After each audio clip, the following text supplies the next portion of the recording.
ప్రభువైన యేసుక్రీస్తు నామములో మీ అందరికీ వందనాలు. ఈరోజు యేసు ప్రభువారు శరీరధారిగా భూమి మీదకి రావడానికి గల కారణాలు ఏమిటి? అసలు ప్రధాన కారణం ఏమిటి? ఆయన శరీరధారిగా భూమి మీదకి రావడానికి గల ప్రధాన కారణం ఏమిటి అనే అంశం గురించి మనం ఇప్పుడు తెలుసుకుందాం.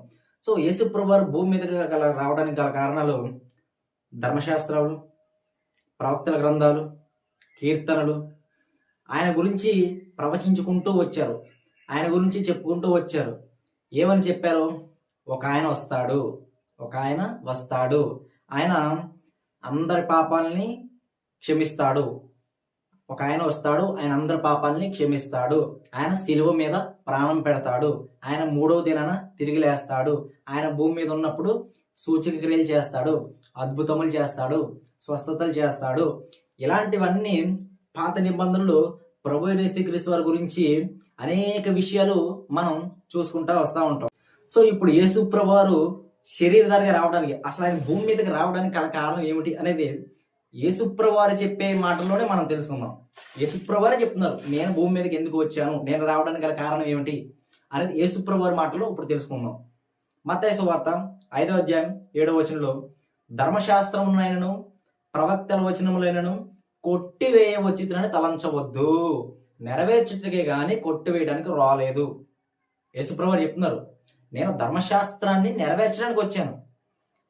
మరి ధర్మశాస్త్రం ఎవరి ద్వారా ఇవ్వబడింది? మోషే ద్వారా. మరి మోషే ద్వారా ఇవ్వబడిన ధర్మశాస్త్రాన్ని క్రీస్తు వారు ఎందుకు నెరవేర్చాలి అనేది ఇప్పుడు మనం ముందుకెళ్ళి తెలుసుకుందాం. ఇలా పాయింట్ టు పాయింట్ చివరికి వెళ్ళిన తర్వాత అసలు ప్రధాన కారణం ఏమిటి, ఆయన శరీరధారిగా రావడం ప్రధాన కారణం ఏమిటి అనేది ఇలా వెళ్ళుకుంటూ వస్తే అప్పుడు మనకు అర్థమవుతుంది. సో ఇప్పుడు యేసుప్రభువారు ధర్మశాస్త్రాన్ని నెరవేర్చడానికి వచ్చానని యేసుప్రభువారే చెప్పారు. ఇప్పుడు అదే మత్తయి సువార్త 20వ అధ్యాయం 28వ వచనంలో యేసుప్రభువారు శిష్యులతో చెప్తారు, మనుష్య కుమారుడు పరిచారము చేయుటకు రాలేదు గాని అనేకుల కొరకు విమోచన క్రయాదనముగా తన ప్రాణము పెట్టవచ్చనని చెప్పాను. యేసుప్రభువారు తన ప్రాణాన్ని పెట్టడానికి వచ్చారంట. యేసుప్రభువారు చెప్తున్నారు శిష్యులతో, నేను అనేకుల కొరకు విమోచన క్రయధనముగా తన ప్రాణాన్ని పెట్టవచ్చుదని చెప్పాను. యేసుప్రభువారు మరి తన ప్రాణాన్ని పెట్టవలసిన అవసరం ఏమొచ్చింది యేసుప్రభువారికి? యేసుప్రభువారు ఎందుకు పెట్టాలనుకున్నారు తన ప్రాణాన్ని పెట్టడానికి ఎందుకు భూమి మీదకి రావాల్సి వచ్చింది అసలు అనేది ఇప్పుడు మనం తెలుసుకుందాం. ఇప్పుడు యోహాను సువార్త 12వ అధ్యాయం 47వ వచనంలో, నేను లోకమును తీర్పు తీర్చుట రాలేదు కానీ లోకమును రక్షించుటకే వచ్చాను. యేసుప్రభువారు చెప్తున్నాడు, నేను లోకాన్ని రక్షించడానికే వచ్చాను. మరి లోకాన్ని రక్షించడానికి యేసుప్రభువారు రావడానికి మరలా కారణం ఏమిటి? యేసుప్రభువారు లోకాన్ని రక్షించడానికి గల కారణం ఏంటి? ఇప్పుడు లూకా సువార్త 24వ అధ్యాయం 44వ వచనంలో యేసుప్రభువారు పునరుద్ధరణ తర్వాత శిష్యుల యొద్దకు వెళ్ళి ఈ విధంగా చెప్తారు, అంతటా మోషే ధర్మశాస్త్రంలోను ప్రవక్తల గ్రంథాలలోను కీర్తనలోను నన్ను గూర్చి వ్రాయబడినవన్నీ నెరవేరవలనని నేను మీ యొద్ద ఉండినప్పుడు చెప్పినవన్నీ నెరవేరినవి అని అప్పుడు వాళ్ళు లేఖనము గ్రహించినట్లుగా క్రీస్తు శ్రమపడి 3వ దినమున తిరిగి లేచునని, మారు మనసు పాపక్షమాపణ అనేది యెరూషలేము మొదలుకొని సమస్త జనులకు సువార్త అనేది ప్రకటించబడుతుందని యేసుప్రభువారు చెప్తున్నారు. అంటే ఇప్పుడు ఆయన గురించి ఏమని రాయబడిందంట?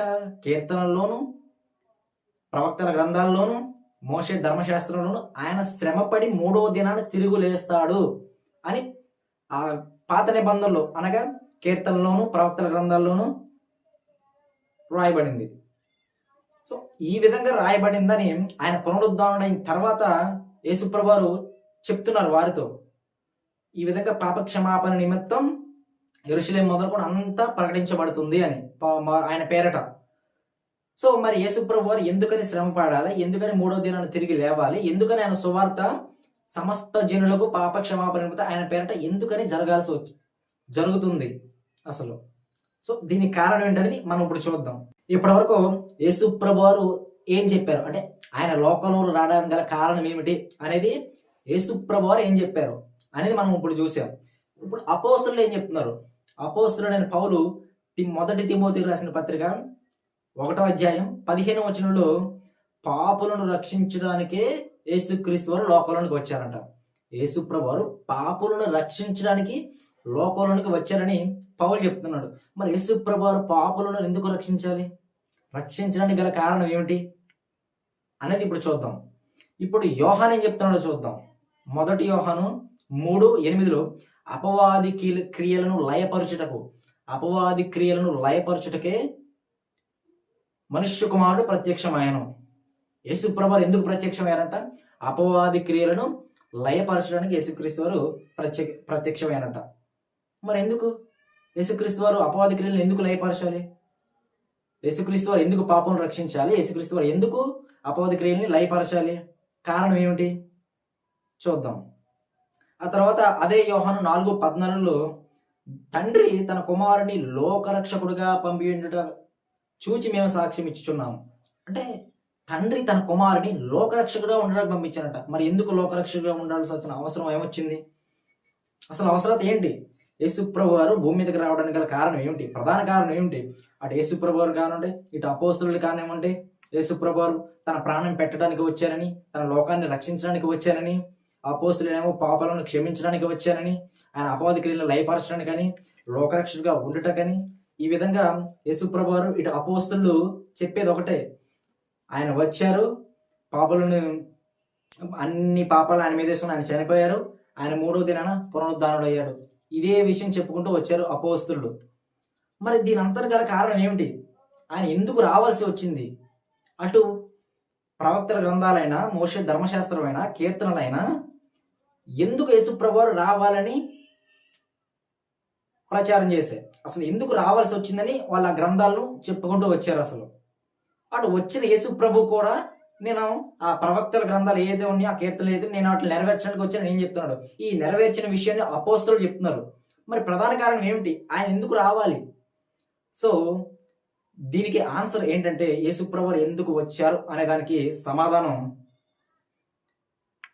యాకోబు అంటాడు, దేవుడు తాను సృజించిన వాటిలో మనము ప్రథమ ఫలముగా ఉండాలని ఆయన మనల్ని కన్నాడు. దేవుడు తాను ఏదైతే సృజించాడో దానిలో మనం ప్రథమ ఫలంగా ఉండాలని దేవుడు మనల్ని ఏర్పరచుకున్నాడు. సో మనం ప్రథమ ఫలంగా ఉండాలని, తను సృష్టించిన వాటిలన్నింటిలో మనమే ప్రథమ ఫలంగా ఉండాలని దేవుడు ఏర్పరచుకున్నాడు. దేవుడు మనల్ని ఏర్పరచుకోవాలని అసలు ఎప్పుడు నిర్ణయించుకున్నాడు? జగత్తు పునాది వేయబడక ముందే మనం ఆయన ఎదుట పరిశుద్ధులుగా ఉండాలి, ఆయన ఎదుట నిర్దోషులుగా ఉండాలని ఆయన మనల్ని ఏర్పరచుకున్నాడు. దేవుడు ఏ విధంగా అయితే పరిశుద్ధులుగా ఉన్నాడో మనం కూడా అదే విధంగా పరిశుద్ధులుగా ఉండాలని దేవుడు అనుకున్నాడు, దేవుడు ఏర్పరచుకున్నాడు. కానీ ఆజ్ఞ వలన, దేవుడు ఆజ్ఞ పెట్టాడు, ఈ ఆజ్ఞను అతిక్రమించడం వలన పాపం అనేది వచ్చింది, పాపం వలన మరణం అనేది వచ్చింది. ఈ విధంగా స్వభావ సిద్ధముగా దైవోగ్రతకు పాత్రులైన మనలను దేవుని యొద్దకు తెచ్చుటకు అనీతిమంతుల కొరకు నీతిమంతుడైన క్రీస్తు శరీర విషయంలో శ్రమపడి ఆత్మ విషయమై బ్రతికింపబడ్డాడు. యేసుప్రభు అందుకు ఈ లోకానికి వచ్చారు. ఎందుకు లోకానికి వచ్చారంటే మనలను దేవుని యొద్దకు తెచ్చుటకు. యేసుప్రభు వారి గురించి ఆ ధర్మశాస్త్రంలోనే, కీర్తనలోనే, ప్రవక్తల గ్రంథాలలోనే ప్రతిదీ రాయబడింది. మనం మరణానికి పాత్రులైన, స్వభావ సిద్ధముగా దైవగ్రతకు పాత్రులైన మనలను దేవుని యొద్దకు తెచ్చుటకు. మరి ఎందుకని దేవుని యొద్దకు తెచ్చుట? దేవుడు మనల్ని పరిశుద్ధులుగా, నిర్దోషులుగా ఉండాలని ఎంచబడ్డాడు. కానీ ఎవరో పరిశుద్ధులు, నీతిమంతుడు ఒక్కడనూ లేడు, అందరూ పాపం చేశారు. మరి ఇప్పుడు దేవుని సముఖంలో ఆయన ఎదురుగా మనం నిలబడాలంటే మనం పరిశుద్ధులమై ఉండాలి, మనం నిర్దోషులమై ఉండాలి. మరి ఎవరూ లేరు, అందరూ పాపం చేశారు, దేవుని ఉగ్రతని అందరికీ పాత్రులయ్యారు. మరి ఇప్పుడు దేవుడు తన ఎదుట నిర్దోషులుగా, పరిశుద్ధులుగా ఉండాలనుకున్న దేవుడు మనం పాపులమయ్యాం. ఇప్పుడు మన పాపాలను తీసేయాలంటే ఆయనే రావాలి, ఆయనే శరీరధారిగా రావాలి. శరీరధారిగా వచ్చి మన పాపం ఏదైతే ఉందో ఆ పాపాన్ని కొట్టివేయాలి. మనం ఏదైతే మరణానికి పాత్రలో ఆ మరణాన్ని తీసేసి నిత్య జీవాన్ని ఇవ్వాలి మనకి.